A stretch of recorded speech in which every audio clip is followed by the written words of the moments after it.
Jake Morrison sat alone in the cockpit of his small ship. The vessel was old and tired, held together by welded patches and hope. He called it the Wanderer, and it had been his home for the past 6 years. Outside the window, the endless black of space stretched in every direction. Stars burned in the distance like tiny fires that would never go out. Jake watched them without really seeing them. His mind was on other things. Money, mostly. He needed to find something valuable soon, or he would run out of fuel and food within the month. Jake was a salvage pilot. He made his living by finding abandoned ships and stations in the outer reaches of space. He would strip them of anything useful and sell the parts at trading posts. It was not a glamorous job.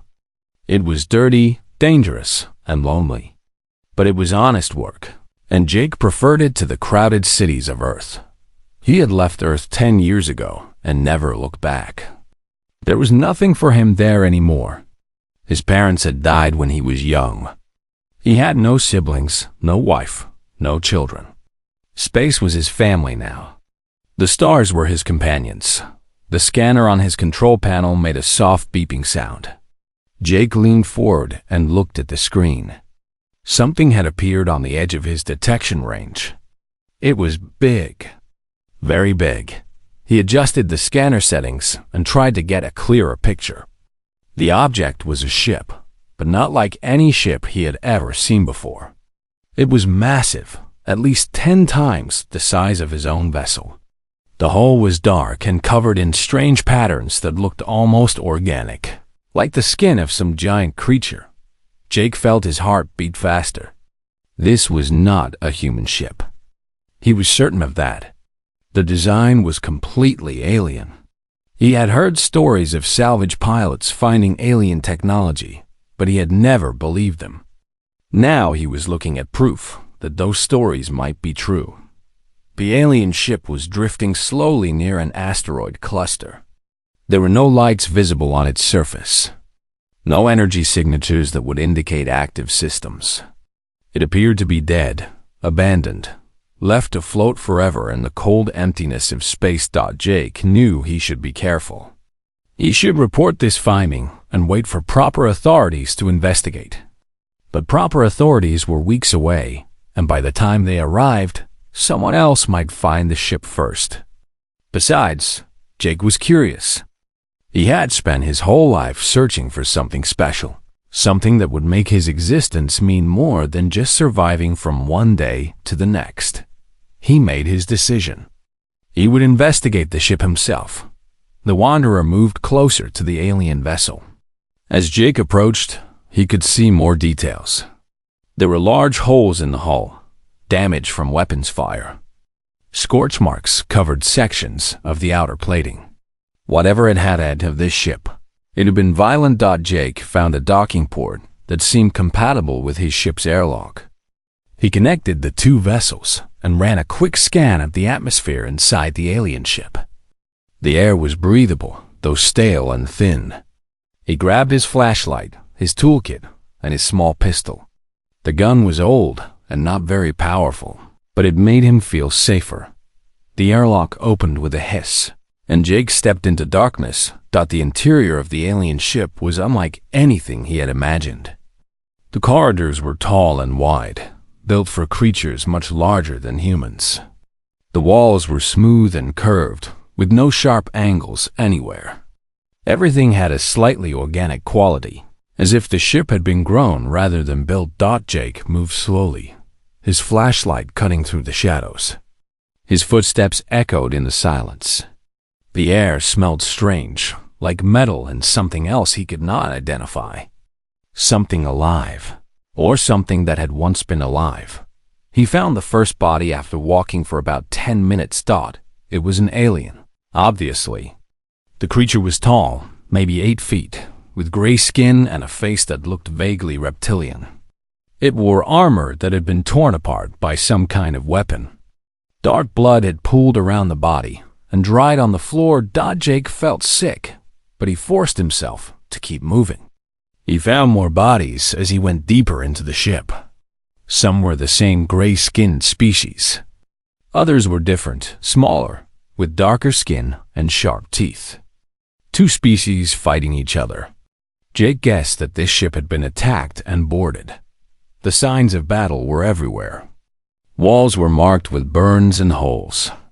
Equipment had been smashed and destroyed. Doors had been forced open or sealed shut. Whatever had happened here, it had been brutal and bloody. Jake was about to turn back when he heard something. A faint sound, barely audible over his own breathing. It was a tapping noise, rhythmic and deliberate. Someone or something was knocking against metal. He followed the sound through winding corridors and down a long ramp. The tapping grew louder as he approached a large door at the end of a hallway. The door was sealed, but through a small window, Jake could see a faint glow inside. He used his tools to override the door's lock. It took several minutes of careful work, but finally the door slid open with a grinding sound. The room inside was some kind of containment chamber. Lights on the walls flickered weakly, powered by a backup system that was almost dead. And in the center of the room, held in place by glowing energy bonds, was an alien. Jake stared in shock. This alien was different from the dead ones he had found. She was taller, maybe 9 feet, with scales that shimmered in shades of blue and green. She had 4 arms, all restrained by the energy bonds. Her face was more elegant than the gray-skinned creatures, with large eyes that glowed a soft amber color. She was looking directly at him. Jake could see that she was in bad condition. Her scales were dull and cracked. Wounds covered her body, some fresh and some old. She was thin, clearly starving. How long had she been trapped here? Weeks? Months? The alien opened her mouth and made a sound. It was not words that Jake could understand, but the meaning was clear. She was asking for help. Begging for it. Jake looked at the control panel near the containment field. He could free her. It would be simple. But should he? He did not know what she was or why she had been imprisoned. Maybe she was dangerous. Maybe the gray-skinned aliens had locked her up for good reason. But as he looked into her glowing eyes, Jake saw something that made his decision for him. He saw fear. He saw exhaustion. He saw hope. Whatever she was suffering. And Jake Morrison was not the kind of man who could walk away from someone in pain. He moved to the control panel and began to work. Jake worked quickly on the control panel. The alien technology was strange, but not impossible to understand. After a few minutes of trial and error, he found the sequence that would release the energy bonds. The glowing restraints flickered and died. The tall alien female collapsed forward, her legs too weak to hold her weight. Jake rushed to catch her, though she was almost twice his size. He managed to slow her fall and lower her gently to the floor. She weighed much less than he expected. That was not a good sign. It meant she had lost a lot of body mass during her captivity. She was starving to death. The alien looked up at him with those large amber eyes. She made a sound, soft and musical, but Jake could not understand the words. She seemed confused by him. Her gaze moved over his face, his body, his strange clothing. She had probably never seen a human before. Jake pulled out his portable translator device. It was old technology, basic, but it could learn new languages if given enough samples. He held it up and spoke slowly. "My name is Jake. I am human.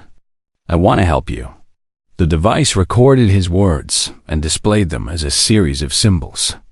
The alien watched with interest. She seemed to understand what he was trying to do.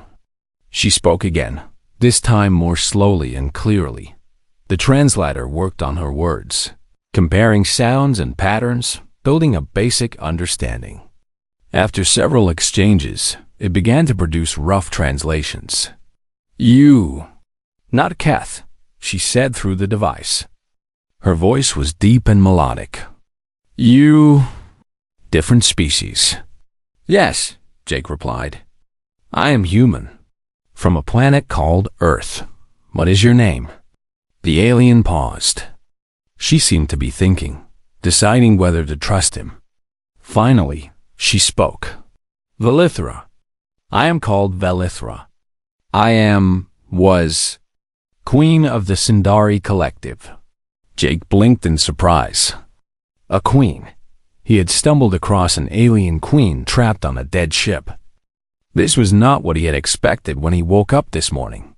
What happened to you? He asked. Why were you locked up here? Velithra closed her eyes. Pain crossed her face, both physical and emotional. When she spoke again, her voice was heavy with grief. The Keth happened. They are a warrior species, brutal, cruel. They attacked my ship without warning. We were on a diplomatic mission, traveling with minimal guards. We had no chance. She opened her eyes and looked at Jake. They killed everyone. My guards, my advisors, my closest friends. They kept me alive because I am valuable. A Sindari queen is a great prize. They plan to sell me to the highest bidder, to be kept as a trophy and a symbol of Keth conquest. Jake felt anger rise in his chest. He did not know these Keth, but he already hated them. What kind of creatures would attack innocent people and sell their queen like property? But something went wrong, Velithra continued. The Keth crew. They fought among themselves. I do not know why. Maybe they disagreed about how to divide the rewards. Maybe something else happened. I heard fighting, screaming, weapons fire. Then silence. The ship drifted for a long time. I lost track of the days. She looked at Jake with wonder. And then you came. A creature I have never seen before. You freed me. Why? What do you want from me? Jake shrugged. It was a simple question with a simple answer. You needed help. That was reason enough for me. Velithra stared at him. She did not seem to understand. But you do not know me. You do not know my people. You gain nothing from helping me. I do not need to gain something, Jake said. Where I come from, we help people who are suffering. It is just what we do. Or at least, it is what we should do. The alien queen was silent for a long moment. Then she made a sound that might have been a laugh, though it came out weak and tired. Your species is strange, Jake Human. I have met many races in my years as queen. Most of them would have left me to die, or freed me only to demand payment. You are different. Jake smiled. Humans are not perfect. We have done terrible things to each other throughout our history. But we are trying to be better. That is all anyone can do. He stood up and looked around the room. We need to get you out of here. My ship is small, but there's room for you. I have food and water. Medicine, too. We can get you healthy again. Velithra tried to rise, but her legs gave out beneath her. Jake caught her again and steadied her. Easy, he said. Take your time. I will help you. Together, they made their way slowly through the corridors of the dead ship. Velithra leaned on Jake for support, her forearms wrapped around his shoulders. She was much heavier than a human woman, but Jake managed to keep moving Dodd as they walked. Velithra told him more about her people. The Sindari were an old species, peaceful and wise. They had built a great civilization spanning dozens of star systems. They traded with other races and sought knowledge above all things. They had no interest in war or conquest. The Keth were the opposite. They lived for battle and dominance. They conquered weaker species and enslaved them. The Sindari had managed to avoid conflict with the Keth for centuries through careful diplomacy and distance. But recently, the Keth had become bolder. They had begun to push into Sindari territory, testing their defenses. The attack on Velithra's ship was a message. The Keth wanted to show that no one was safe from them, not even a queen. They reached the Wanderer, and Jake helped Velithra through the airlock. The alien queen had to duck low to fit through the human-sized doors, but she managed. Jake led her to the small living area and helped her sit down on his bed. He brought her water first. Valithra drank eagerly, emptying the container in seconds. Then he brought food, simple rations that he hoped her body could process. She ate slowly, carefully, as if she had forgotten how. "This is good," she said between bites. "Simple, but good." "Thank you, Jake Human." "Just Jake is fine," he said. "And you are welcome." He sat down across from her and watched her eat. Questions filled his mind. What would he do now? Where should he take her? Her people probably thought she was dead. Would they welcome her return, or had the power structure changed in her absence? But those questions could wait. For now, the most important thing was helping Valithra recover her strength. She had been through a terrible experience, and she needed time to heal. "Rest," Jake said. "You are safe here. I will keep watch." Valithra looked at him with those glowing amber eyes. For the first time since he had found her, something like hope appeared on her face. "Safe," she repeated. I had forgotten what that word meant. "Thank you, Jake. I will not forget what you have done for me." She closed her eyes and leaned back against the wall. Within minutes, she was asleep. Jake watched over her through the long hours of the night. Outside the window, the stars continued their endless burning. And somewhere in the darkness, he knew, enemies were waiting. But for now, they were safe. And that was enough. 3 days passed on the Wanderer. Valithra grew stronger with each passing hour. The food and water helped, but more than that, freedom helped. Being able to move, to speak, to exist without chains. These simple things meant everything to someone who had been a prisoner. Jake learned more about her during those 3 days. He learned about her homeworld, a planet of vast oceans and floating cities. He learned about her people, their art, their music, their deep love of knowledge. And he learned about her role as queen, a position she had held for nearly 200 years. 200 years. Jake had trouble understanding that. Humans rarely lived past 100. But the Sindari were different. They lived for 500 years or more, and their queens lived even longer. Valithra also asked many questions about humanity. She wanted to know about Earth, about human history, about how they had spread to the stars. Jake answered as best he could. He told her about the wars and the peace, the cruelty and the kindness, the darkness and the light. She listened to everything with great interest. Sometimes she would tilt her head in that strange way of hers, considering his words.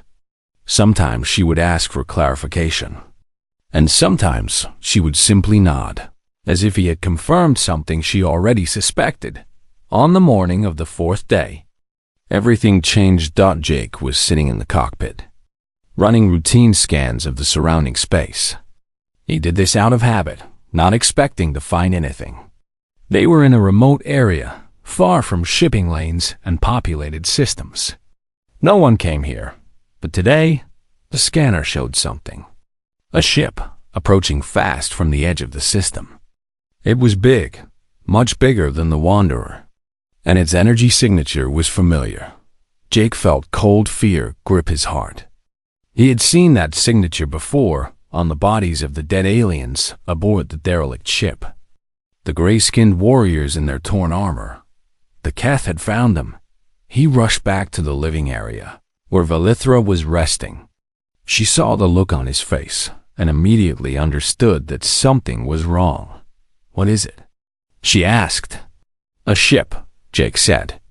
"Coming this way. I think it is the Keth." Valithra's face went pale. Her scales seemed to lose their color.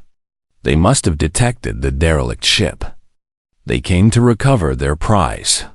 She looked at Jake with desperate eyes. "You must leave me. Take your ship and run. If they find you with me, they will kill you." "I am not leaving you," Jake said firmly. "We are getting out of here together." "You do not understand," Valithra said. "The Keth are not like other species. They are brutal beyond measure. They will not show mercy. They will not accept surrender. If they catch us, they will torture you to death just for the pleasure of it." Jake grabbed her shoulders and looked into her eyes. "Listen to me. I did not pull you out of that prison just to hand you back to them. We are going to survive this. Both of us. Do you understand?" Valithra stared at him. She had never met anyone like this human before. He was small, weak, with no weapons or armor. And yet he faced danger without hesitation. He refused to abandon her, even when it meant risking his own life. "You are either very brave or very foolish," she said. Jake smiled. "Probably both. Now help me think. We cannot outrun them, and we cannot outfight them. What can we do?" They moved to the cockpit together. The Keth ship was getting closer. Jake could see it on the screen now, a massive vessel bristling with weapons. It was easily 5 times the size of the Wanderer. There was no way his small ship could survive a direct confrontation. "We still have connection to the derelict ship," Valithra said suddenly. "The docking port is still linked."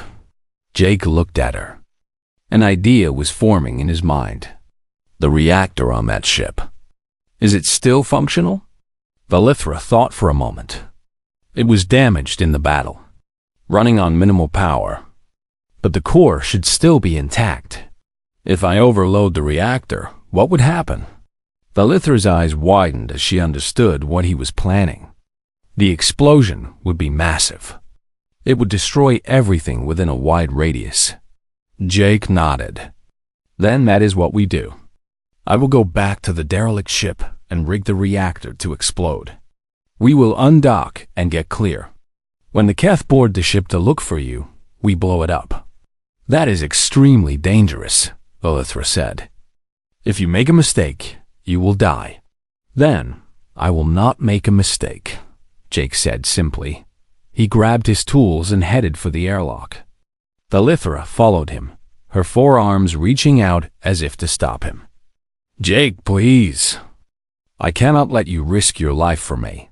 He turned to face her. "Valithra, you are a queen. You matter. Your people need you. If I can help you get home, then my life will have meant something. That is more than I ever expected." Before she could argue further, he stepped through the airlock and into the dead ship. Jake worked faster than he had ever worked before. He found the reactor room and studied the alien controls. They were different from human technology, but the basic principles were the same. Energy input, containment field, power output. He just needed to remove the safety limits and set a timer. His hands moved quickly over the controls. Sweat ran down his face. Through the walls, he could hear the rumble of the Keth ship getting closer. They did not have much time. Finally, it was done. The reactor was set to overload in 10 minutes. Jake ran back through the corridors, his lungs burning, his legs aching. He reached the airlock just as the Wanderer shuddered. The Keth had locked onto them with a tractor beam.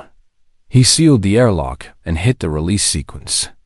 The docking clamps disconnected, and the Wanderer drifted away from the derelict ship. But they were not free. The tractor beam held them in place, pulling them toward the Keth vessel. A voice came through the communication system, harsh and grating. The translator struggled to process it. "Surrender the Sindari female. Resist, and you will be destroyed." Jake opened a channel to respond. His voice was calm, even though his heart was pounding. "Come and take her." He cut the transmission and watched the screen. The Keth ship released its tractor beam on the Wanderer and moved toward the derelict ship. They thought Valithra was still aboard, hiding somewhere in the corridors. They would board the ship and search for her. Jake counted the seconds. The reactor timer was running down. The Keth boarding party would be entering the derelict ship right about now. 5, 4, 3, 2, 1. The explosion was blinding. The derelict ship vanished in a ball of fire and light. The shockwave hit the Keth vessel and sent it spinning. Hull breaches appeared along its side. Fires erupted from damaged sections. The massive warship was crippled, unable to pursue. Jake punched the controls and sent the Wanderer into faster-than-light speed. They jumped away from the battlefield, leaving the burning Keth ship behind Dot in the living area. Valithra watched the stars stretch and blur as they entered faster-than-light travel. She could not believe what had just happened. A single human, with a tiny ship and no weapons, had defeated a Keth warship. Jake walked back from the cockpit, looking tired but satisfied. "We made it," he said. Valithra stared at him for a long moment. Then she did something unexpected. She bowed her head, a gesture of deep respect among her people. "I have lived for 200 years, she said quietly. "I have met warriors and kings, diplomats and scholars. But I have never met anyone like you, Jake Human. You are remarkable." Jake shrugged, embarrassed by her praise. "I just did what needed to be done." "No," Valithra said. "You did much more than that. And I will never forget it." The journey to Sindari space took 12 days. 12 days of traveling through the vast emptiness between stars, with nothing but each other for company. Jake had never spent so much time with another person, let alone an alien queen. But he found that he enjoyed her presence. Valithra was intelligent and curious. She asked endless questions about humanity, and Jake did his best to answer them. He told her about Earth's history, the rise and fall of nations, the great achievements and the terrible mistakes. He told her about human art and music, about literature and science, about sports and games and all the strange things humans did for fun. She listened to everything with fascination. Sometimes she would laugh at the peculiar customs of his species.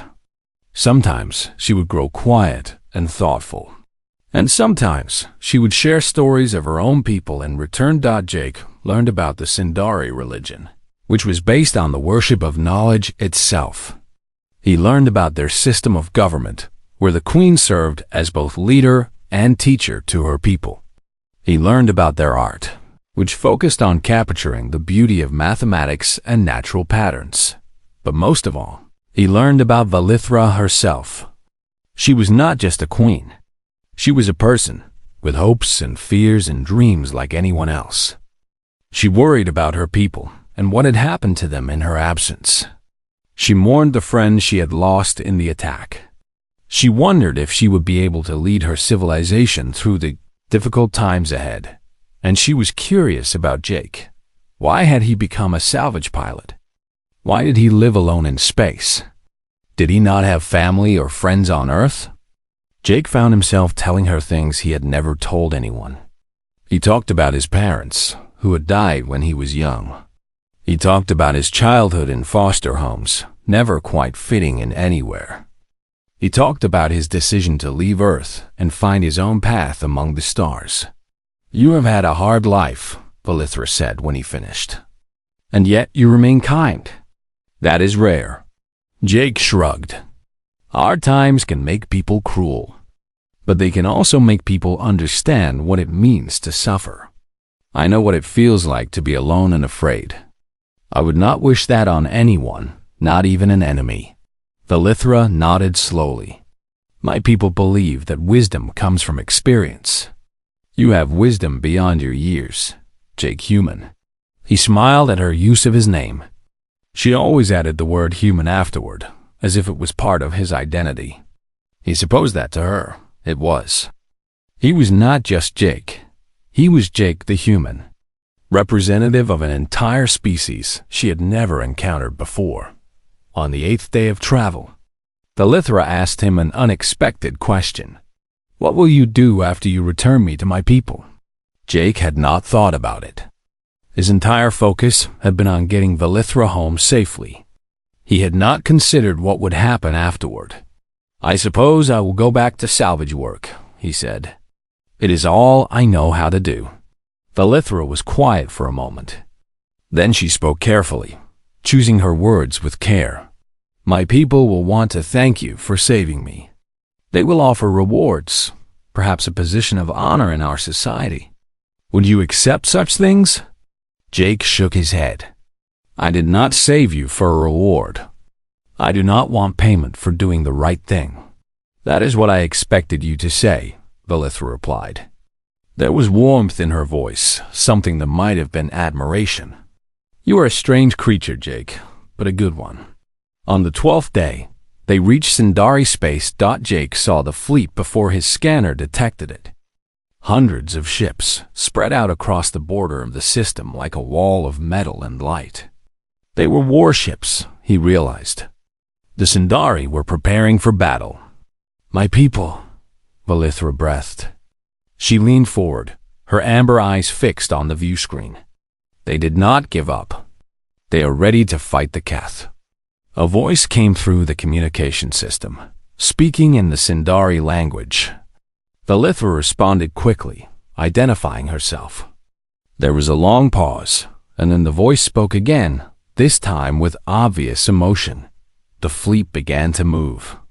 Ships parted to create a path, and escort vessels appeared to guide the Wanderer toward the center of the formation. Jake let them take control of his ship, following their instructions without argument. What did they say? He asked. Valithra turned to him, and he saw tears in her eyes. Sindari tears, silvery and bright, sliding down her scaled face. They said the Queen has returned. They said our prayers have been answered. The Wanderer was guided to the flagship of the Sindari fleet, an enormous vessel that made the Keth warship look small. Jake docked with the ship and followed Valithra through the airlock. They were met by a crowd of Sindari. All of them were tall and elegant, with scales of different colors, blue and green and gold. They fell silent as Valithra appeared, and then they bowed as one. Their heads lowered in respect. An older Sindari stepped forward. He was taller than the others, with silver scales that showed his age. He wore robes of deep purple and a crown of crystal on his head. My queen, he said. His voice trembled with emotion. We thought you were lost forever. How is this possible? Valithra gestured to Jake, who stood awkwardly beside her, feeling very small among the giants. This human saved me, she said. Her voice was strong now, ringing with authority. He found me on the Keth prison ship. He freed me from my chains. He nursed me back to health. And when the Keth came to reclaim me, he destroyed their warship with nothing but courage and clever thinking. The crowd of Sindari turned to look at Jake. He felt their eyes on him, examining him, studying him. He was different from them in every way. Smaller, weaker, softer. And yet he had done what none of them could do. He had saved their queen. The elder Sindari approached Jake. He was easily 3 feet taller, and Jake had to crane his neck to meet his eyes. Human, the elder said. I am Counselor Theron, advisor to the crown. On behalf of the Sindari Collective, I thank you for returning our queen to us. You have done us a service beyond measure. Jake did not know what to say. He had never been good at formal situations. I just did what anyone would do, he managed. Theron made a sound that might have been a laugh. No, human. Not anyone. Very few would risk their lives for a stranger of another species. Very few would ask for nothing in return. You are exceptional among your kind. He is exceptional among any kind, Valithra said. I have met many beings in my long life. None of them compare to Jake Morrison of Earth. Jake felt his face grow warm. He was not used to praise, especially from royalty. He wanted to disappear into the floor, but he forced himself to stand tall. My people do not know about humanity, Valithra continued, addressing the crowd. Before today, we had never encountered a human being. But I have spent 12 days in the company of this one, and I have learned much about his species. They are young compared to us. They are small and fragile, but their hearts are vast, and their courage is endless. They face impossible odds and refuse to surrender. They help strangers without expecting reward. She turned to Jake and smiled. It was the first real smile he had seen from her, bright and warm and genuine. Humanity is worthy of our respect, and Jake Morrison is worthy of our friendship. The Sundari crowd began to cheer, a sound like bells ringing in harmony. Jake stood in the middle of it all, overwhelmed and amazed. He had started this journey as a lonely salvage pilot, looking for scraps in the darkness of space. Now he stood before an alien civilization, being celebrated as a hero. Life, he decided, was very strange indeed. The weeks that followed were unlike anything Jake had ever experienced. He was given quarters on the Sundari flagship, a beautiful room with curved walls and soft lighting that adjusted to his preferences. He was fed the finest food the Sundari had to offer, strange dishes that looked unusual but tasted wonderful. And he was treated with respect and honor wherever he went. Word of his actions spread quickly through the Sundari collective. The story of the human who saved the queen became legend, told and retold in every corner of their civilization. Jake Morrison, the salvage pilot from Earth, had become famous among an alien species he had not even known existed a month ago. Valithra recovered fully from her ordeal. With proper care and nutrition, her scales regained their brilliant color. Her strength returned, and she resumed her duties as queen, leading her people with wisdom and compassion. But she did not forget Jake. She visited him often, sometimes to discuss matters of importance, sometimes simply to talk. Their friendship had been forged in crisis, but it grew stronger in peace. Jake found that he genuinely enjoyed her company, and she seemed to feel the same about him. On the 20th day, Valithra summoned Jake to the great hall of the flagship. It was an enormous chamber, with walls that rose hundreds of feet into the air, and windows that showed the stars beyond. Hundreds of Sundari had gathered there, council members and advisors and important figures from across the collective. Jake stood before them all, feeling very small and very out of place. Valithra sat on a throne at the far end of the hall, dressed in robes of shimmering silver. A crown of crystal sat upon her head. She looked every inch the queen. She was powerful and majestic. "Jake Morrison of Earth," she said, her voice carrying through the hall. "Step forward." Jake walked toward the throne, his footsteps echoing in the silence. Every eye in the room was on him. He tried not to think about how many people were watching. "You saved my life," Valithra said when he reached the base of her throne. "You asked for nothing in return. You showed courage, kindness, and honor in equal measure. For these things, I wish to offer you rewards befitting your service." She raised her hand, and a Sundari servant approached with a golden box. Inside was a medal of some kind, a circular piece of metal covered in intricate patterns. "This is the Star of Valithra, the highest honor our civilization can bestow. It has been given only 3 times in our history. You are the 4th recipient, and the first from another species." Jake accepted the medal with trembling hands. He did not know what to say. The honor was overwhelming, but Valithra was not finished. "I also wish to offer you a permanent position in our society," she continued. "You would have a home among the Sundari. Land, wealth, status, whatever you desire. You would want for nothing for the rest of your days." Jake looked at the medal in his hands, then up at Valithra. He thought about what she was offering. A life of comfort and security. No more scraping by on salvage work. No more loneliness.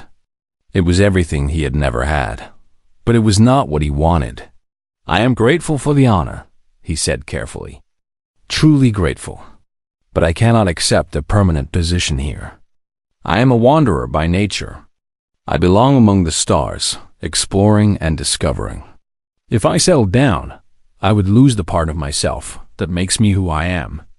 Valithra smiled, as if she had expected this answer. "I thought you might say that." "Very well, Jake Morrison. We will not cage you, but know that you will always have a home among the Sindari. Whenever you wish to return, you will be welcomed as family." She stood from her throne and descended the steps to stand before him. They were eye to eye now, or close to it, as she bent slightly to meet his gaze. "There is one more thing," she said. "My council and I have discussed the matter of humanity. Your species is unknown to us and to most of the galaxy, but your actions have shown us what humans are capable of. We wish to establish formal relations with your people." Jake blinked in surprise. "You want to contact Earth?" "Yes," Velithra said. "We wish to offer humanity an alliance with the Sindari Collective. We will share our technology, our star charts, our knowledge. In return, we ask only for friendship and cooperation. Together, our peoples can stand against threats like the Keth and build a better future for both our civilizations." Jake felt the weight of her words. This was bigger than him. This was history being made. A single salvage pilot had accidentally forged the first alliance between humanity and an alien civilization. I would be honored to help make that happen," he said. Over the following weeks, Jake served as an unofficial ambassador between the Sindari and Earth. He traveled with Velithra's representatives to the Sol system, helping to facilitate the first contact between the two species. It was not easy. There was fear and suspicion on both sides, misunderstandings and cultural differences that had to be navigated carefully. But in the end, the alliance was established. Earth joined the Sindari Collective as a partner and friend. Technology flowed between the two civilizations. Human ships began to carry Sindari engines, faster and more efficient than anything humanity had built before. Sindari scholars came to Earth to learn about human culture, and human students traveled to Sindari worlds to study their advanced sciences. Jake watched it all unfold with a mixture of pride and disbelief. He had started this journey looking for something to salvage. Instead, he had salvaged the future of his entire species. When the formal alliance was signed, Velithra found him standing at a window, looking out at the stars.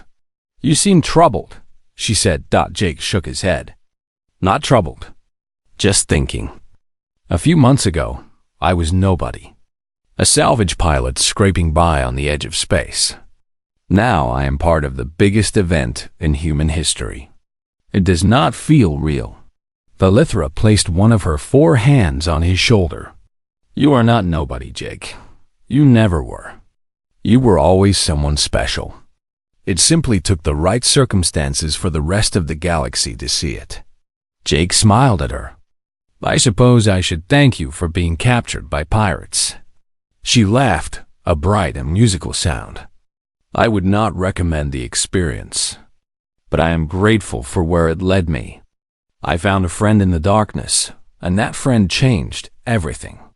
They stood together in silence for a moment, watching the stars burn in the endless void. "What will you do now?" Velithra asked. Jake thought about it. He could stay on Earth and enjoy his new status as a hero. He could settle on a Sindari world and live in comfort. He could accept any of the dozens of offers that had come his way. Positions of power and prestige that would have seemed impossible a few months ago, but he already knew what he was going to do.